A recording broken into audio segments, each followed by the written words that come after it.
The title of my talk is Professionalism in 140 Characters, the Benefits and Pitfalls of Twitter.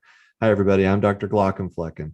And I know that a lot of you already use Twitter, and then the rest of you are normal, well-adjusted people. But we all use some social media platform. All physicians are on something. And so even though I'm going to be talking specifically about Twitter and a little bit about TikTok, a lot of what we're going to discuss really is applicable to whatever social media presence you have as a physician. I have nothing to disclose during this talk. And now our goals here, one goal is to just tell you what's good about social media, how you can use Twitter to your advantage with your career. But the primary goal is that you don't get fired. I really don't want you to get fired using social media. Now, I know that sounds simple, right? But you'd be surprised how many people don't accomplish this goal. All right. So above all else, don't get fired. Okay. So let's talk real quick just about the different social media platforms that are common in medicine among medical professionals. Obviously, we have Twitter. So I consider Twitter probably the most professional. You see a lot of people posting, very professional profiles and pictures of themselves. And it is a little bit more of a niche audience with slower growth. And even though the growth is a little bit slower, so your audience will grow a little bit slower, it's filled with more meaningful interactions, kind of more deeper personal interactions that you'll have on Twitter versus other social media networks. And then Instagram, people use it for, I screwed that up. I'm going to start at the beginning of that slide. So let's go through a couple of the more common social media platforms that medical professionals use. So we'll start with Twitter. I consider this to be the most professional platform. You see a lot of people with very professional profiles, headshots, talking about more academic topics, compared to some of the other social media platforms. You're going to have a little bit more of a niche audience. It's a little bit slower growth. And the flip side to that, even though your growth of your audience will be a little bit slower, it's more meaningful. You get more meaningful, kind of deeper interactions with people in your field or some of your friends on social media. Also, with Twitter, it has a way of making you feel better about yourself, but much worse about everything else in the world. And then you have Instagram, which most people use for entertainment. You have a little bit of a wider audience, a little bit faster growth. You feel a lot worse about yourself, though, on Instagram, seeing how wonderful everybody else's life is. And then you have TikTok. That's by far the youngest demographic. A lot of my comments come from clearly teenagers who have no idea what I'm talking about in medicine. But you're going to have a much wider audience, and you're going to have the fastest growth on TikTok. And I think this is just more for your information. I think it's kind of interesting just how the algorithm works with TikTok compared to some of the other social media platforms, and why your audience will grow very quickly on TikTok. And that's because whenever you put out content, when you put a video out on TikTok, TikTok sends your video to a group of random people, and it measures how much engagement there is on that content. And if you have enough engagement, it sends it out to a larger group of random people. And if you have enough engagement, you get a larger group of random people, and it keeps going until eventually your content can go viral, as opposed to like Twitter, for instance, where mostly your engagement is going to be from your followers and from your followers' followers. And so it doesn't get shared as quickly, as rapidly as TikTok. And then TikTok, as you all know, who have been on TikTok, is probably the largest time suck of any social media platform out there. Before you know it, it's 2:00 in the morning and you got to get up for work in a few hours. So let's talk specifically about the benefits of Twitter. So the most obvious benefit is with networking. So I personally hate the term networking. I'm an introvert by nature. And so, going through college, med school, residency, anytime I heard the word networking, it made me want to throw up a little bit. It's the forced small talk, the forced, social interactions at a specific time. There's too much anxiety there for me. Twitter makes it a lot easier. because it's so easy to find people in your field across different parts of the country, just all over the world. And so it's easy to find people, and you can control those interactions a little bit better. You can do it on your own time. You have time to think about what you want to say and how you want to interact. And so networking is very simple, and it's a lot more wide reaching than you otherwise would at an in-person event. So I think networking is a huge benefit of Twitter, especially in the medical field. Philanthropy is also great because you have those very personal social interactions. You can get your cause out there. I do this with First Descents, which is the nonprofit I raise money for young adults with cancer. And I've been able to raise all this money just through Twitter, really, just through the interactions I have with Twitter. And so it's very powerful in that regard. Obviously, friendships, same thing, very personal interactions. Research is another big way that people use Twitter. And you guys might not, those of you listening may not know this. Doctors in general are nerds, like big, like giant nerds. And whenever we have free time, sometimes what we like to do is go on social media and talk about research. And that's, I feel like a lot of people who are listening to this, I think you're young investigators, so you probably are very much into research. And so it's a great opportunity to really learn about research and what people are doing by getting on Twitter and interacting with other people, like-minded people in your field. And then breaking news, Twitter is great for breaking news. And then the most I think the most important, and the way I use Twitter the most, is through self-expression. And I'm going to talk a lot about self-expression during this talk, because I think this is one of the biggest benefits of Twitter. It has a very you have a huge just ability to express yourself on Twitter, and that's what a lot of people use it for. That's what I use it for the most. But it's also the area where you can really get yourself into trouble. This is where the pitfalls of Twitter will come in when you're using it for self-expression. And I want to preface this by saying self-expression is a good thing, a really good thing, especially for doctors on social media. It's very important. And a part of the reason that I think it's important is because for a long time, it's been looked down upon as physicians in medicine. Pretty much since the beginning of medicine, there's been this prevailing idea that you can't express your emotions as a doctor. You can't show kind of your personality, who you really are. You can't make jokes. You can't cry in front of patients or show how something has affected you emotionally because it's considered not professional. So you have this either you show those emotions, or you have that self-expression at the expense of professionalism, or you express the utmost professionalism in your field, but you're not allowed to express yourself and show kind of what's bothering you, what are the important things in your life. And I want to get rid of that. I am so tired of that notion that you have to have one or the other. I think that it's a balance, and you can absolutely find that balance of maintaining a certain level of professionalism in your job as a physician, while also being able to show your true colors, express yourself on social media in a public platform. And I've been doing this for a long time. And the reason this is so important for me is because self-expression, especially publicly, is a big part of my personal medical history.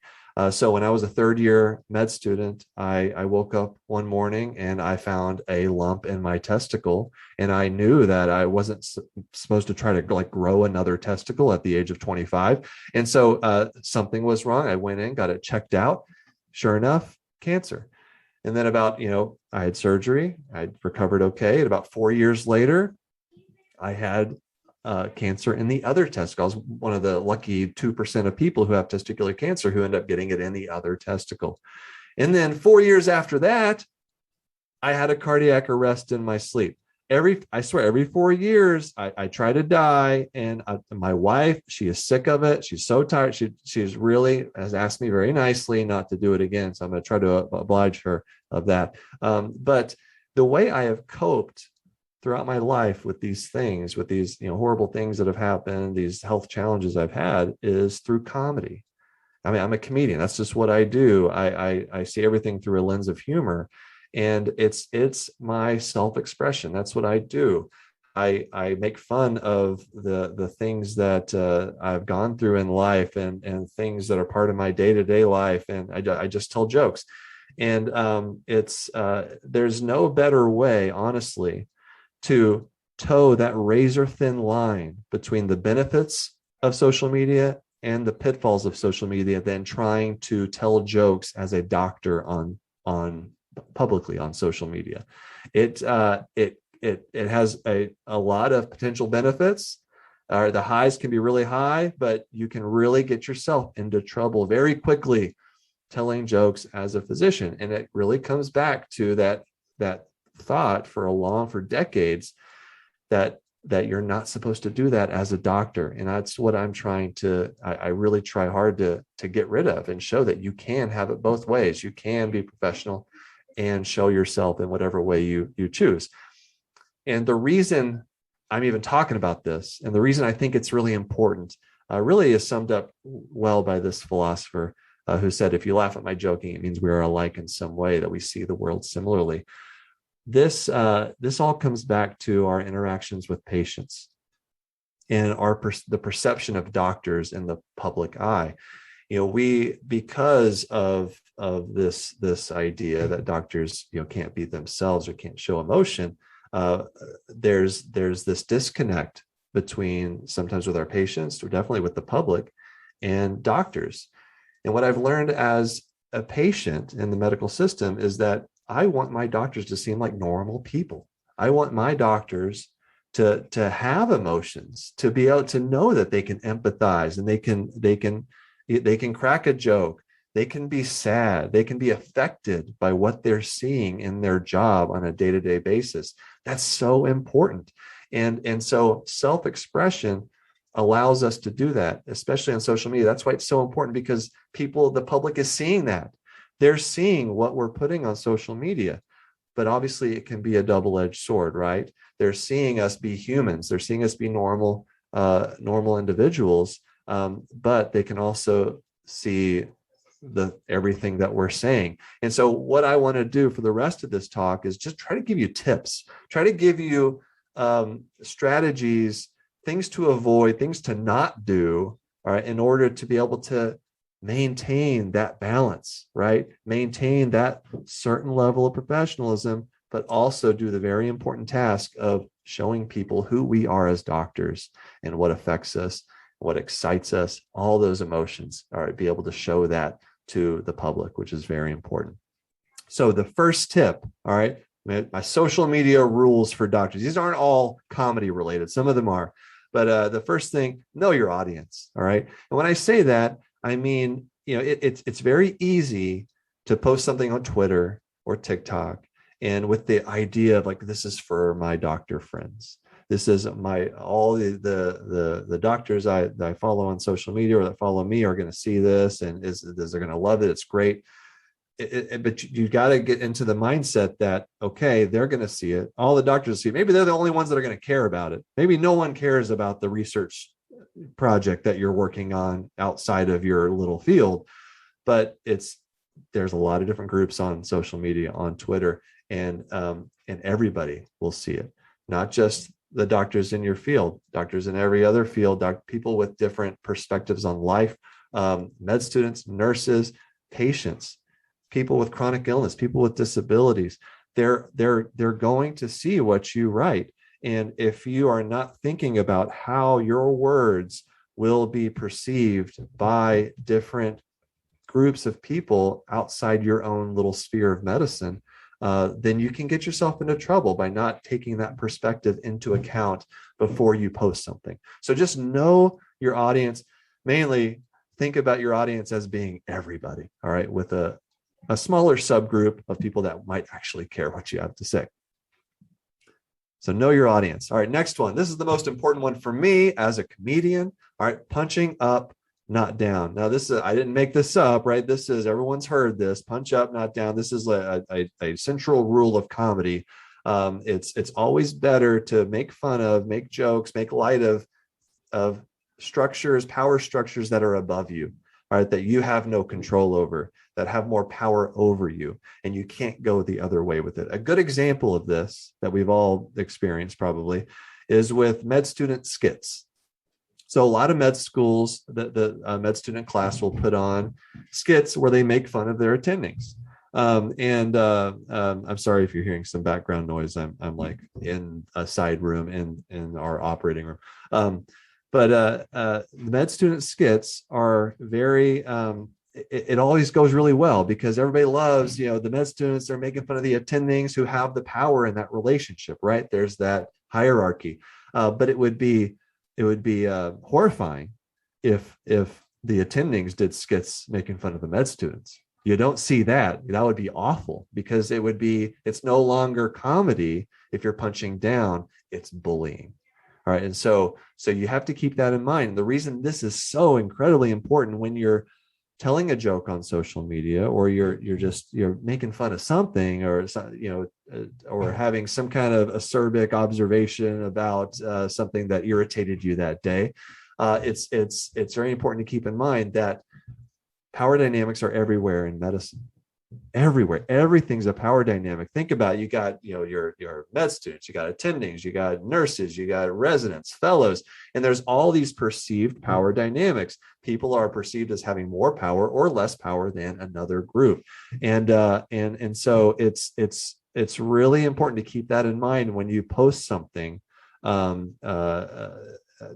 may be making fun of something in medicine, that you're not violating that punching up, not down. So I'm going to give you a couple of examples. And one thing I'll say is, I know this is not Twitter, this is TikTok, but this all applies to any social media platform. One thing I am very cognizant of doing in my TikToks is I really try hard not to have any patient characters. All right, because you'll get yourself into trouble if you are perceived as making fun of a patient as a physician. And now, listen, I get it. Like, patients do things that annoy us, right? We do things that annoy patients. Everybody can be annoyed by everybody else. There are things that we make jokes about just out of frustration for a certain situation or interaction that we've had, and it's okay to feel that way. But whenever you're putting something online which is permanent, consider it permanent. All right. If you violate that power structure, that's when you're going to get in trouble. So I'm going to show you two examples when I did include a patient as a character in my TikToks. And so we're going to watch this one, and then we'll briefly talk about it and kind of what I did to try to avoid having that issue with power dynamics. Okay, how would you rate your pain on a scale from 1 to 10? Well, what's the context? So what's a 1 out of 10 pain versus a 10 out of 10 pain feel like? A 1 is when you get one of those little things on the end of your tongue that make it kind of hurt to eat, and a 10 is slowly being lowered into an active volcano. I guess a 3? Okay, so it's like getting out of bed in the morning when you're over 30. No, it's worse than that. Oh, so it's like walking barefoot over Legos while a toddler kicks you in the shins. A little bit worse. Okay, I'll just put you down for a 7. Well, what's a 7? Jumping into a swimming pool filled with fire ants. That's about right. Okay, so the target of this TikTok is the pain scale. And I purposefully made the point of ridicule to be the pain scale itself, because that's not a person. There's no power dynamic that you have to be concerned about there. It's very easy. And I've seen people on social media do this, where they create content that makes fun of the patient from a position of power. And either, a patient tells you they have 10 out of 10 pain, but they don't look like they're in pain, and then using that as the point of ridicule.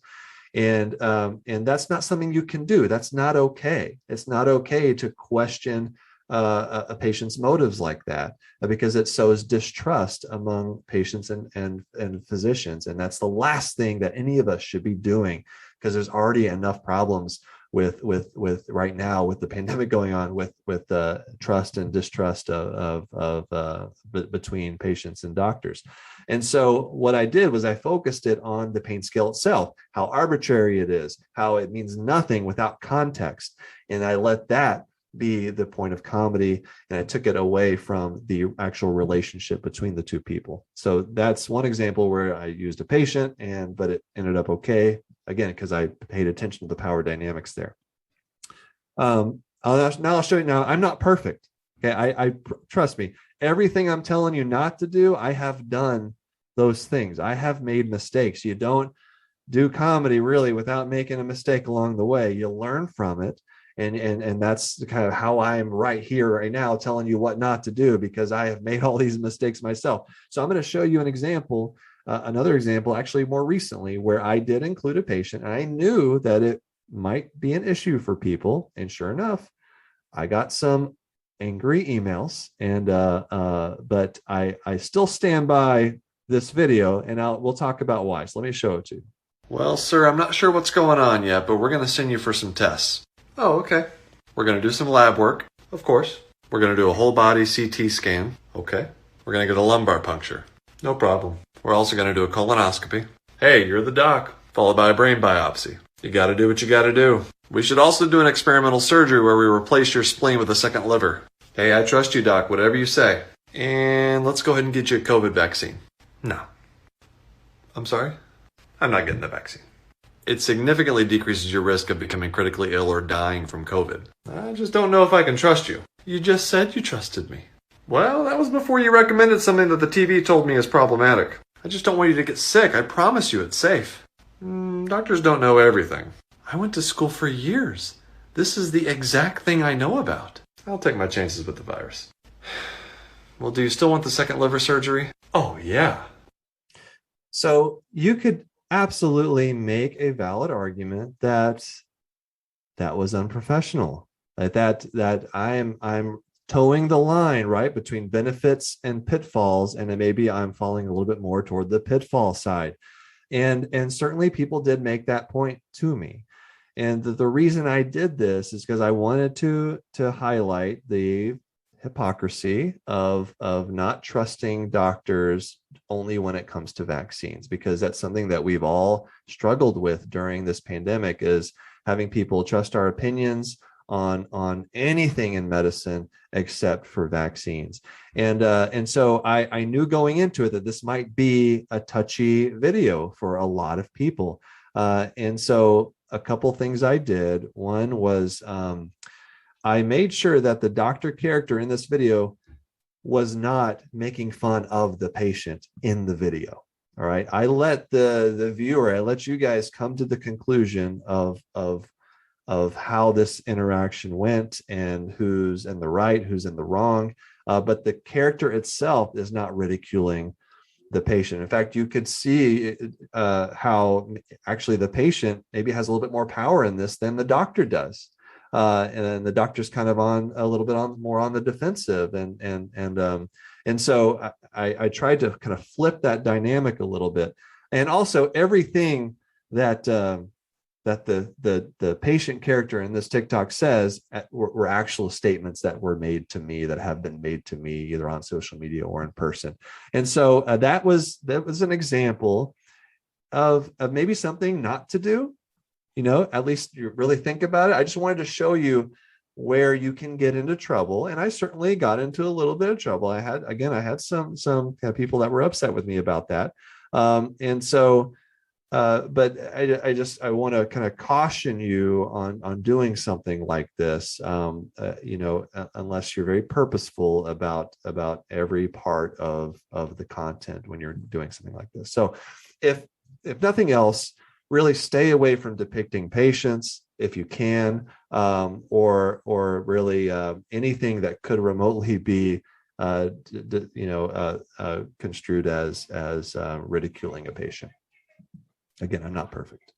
All right, so a couple other last things. No HIPAA violations. This is something really easy to avoid doing. All right, so here's an example of something I didn't have a HIPAA violation in this, but one thing I did that is a little bit questionable is I mentioned a date. I said today. All right. it's very easy to just avoid saying today, yesterday, last week. Just leave time modifiers out of it. All right. File an idea or a tweet away somewhere and come back to it a few weeks later, and don't give any indication on when something happened. That's a very easy thing to do that'll keep you out of trouble. Okay. Obviously, any patient identifiers are also really bad.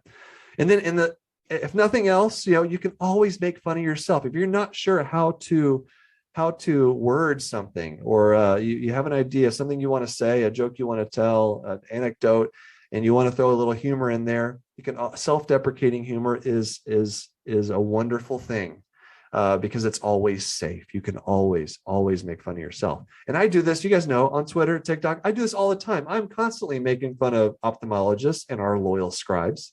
Like, this is like just one of the central things that I do on social media. And so always remember self-deprecating humor. Hey. Yeah. You're a doctor. How do you have time to make all these TikToks? I'm an ophthalmologist.